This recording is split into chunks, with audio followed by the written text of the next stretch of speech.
Welcome to Eden's Delights, a coveted video series featuring useful plants of the Bible. World-renowned archaeologist and avocational botanist, Dr. Ed Bez, in this entertaining series, teaches you how to grow biblical health food that will sustain in the harshest of climates.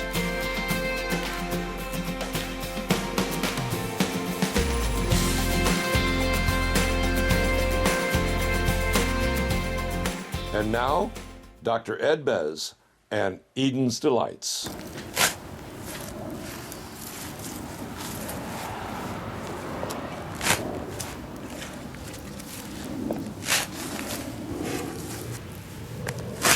Okay, again, Daniel Zarecki, our Israeli colleague, is we're getting a hole prepared. We're going to be planting our very first biblical plant here in Schenectady, New York.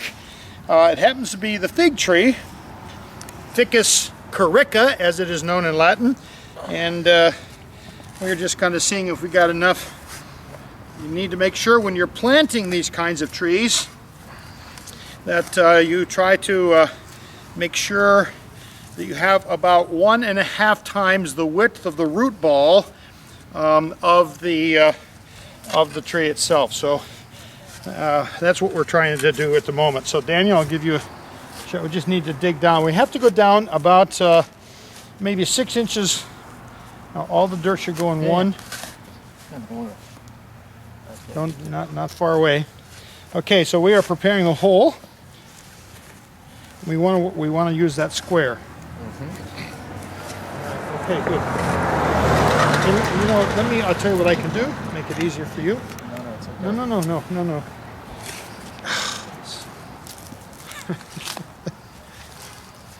let me get that done. And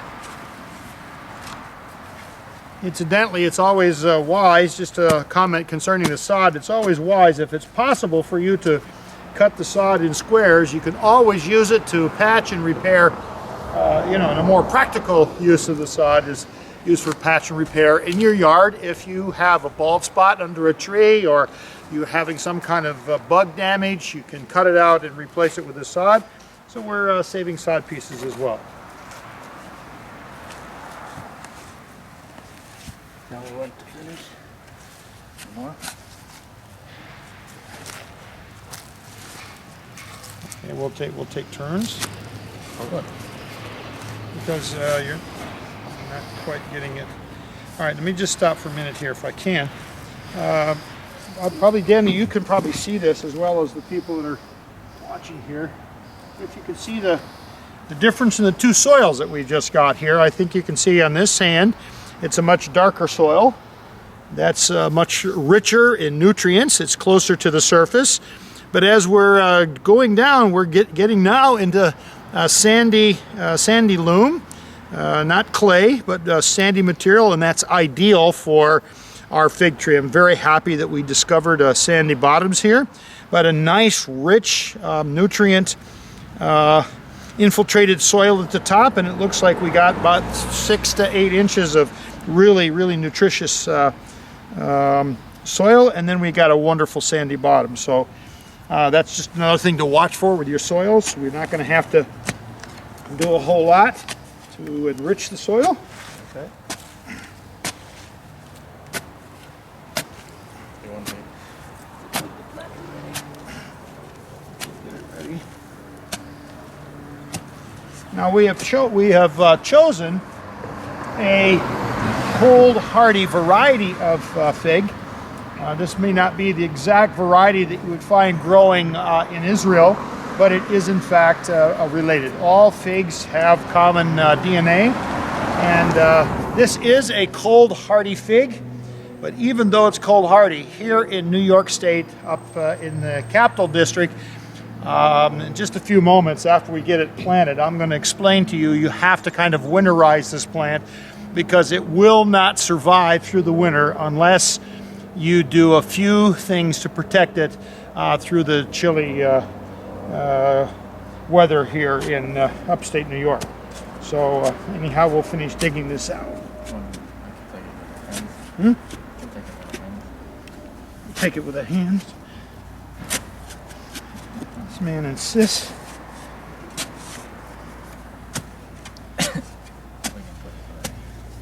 We need it about from here down a time and then half a time. Is it, you think? Okay, let's see. And always, by the way, if you can zoom in here just for a moment, when you're planting, particularly we're using a root ball, you always want to kind of slice up the bottom and make it a little easier. Even though we're not going to take this dirt out, you want to loosen the bottom soil to give these lower roots on this tree an opportunity to really take root and not have to work so hard. We're transplanting very late in the fall, not the best time in the world to do it, but given our time restraints, we've done it. You'll also notice that we kept as many of the major roots as possible when we dug this out, and also some of these very, very fine veined roots structures. These are the fine parts of the root system that absorb very quickly the nutrients to help the tree grow. So, all right, I think, Daniel, we can give it a shot. Yeah. Okay, yeah, we come out, you're right. We had a little deep, up a little higher, I think. Yeah. Yep. A little more dirt. Yep, more dirt. Okay, got a little frisky there. And always, when you put it in, you make sure that it's standing upright. Also, you'll notice on this tree, if I can point it out, this is last year's growth, and it's very important that you actually take this out. It's a broken piece, it's in last year's growth. Make sure, as you're transplanting, it's part of the pruning process. Figs don't need a lot of pruning, but they do need to make sure you get this old growth off of it. So that's what we've done. Otherwise, I think, Daniel, you've done a great job. Now, we always want to tamp down the roots with a little bit of pressure. As I put a little bit of soil over it, you go slowly, and then once there's a little bit of soil, just make sure you give it a little bit of a firm touch. That's right. Not too tight, but enough to hold it upright. I think that doing a good job. Well, while Daniel's finishing that, let me just mention again, we have to winterize this tree. This is, again, a fig tree.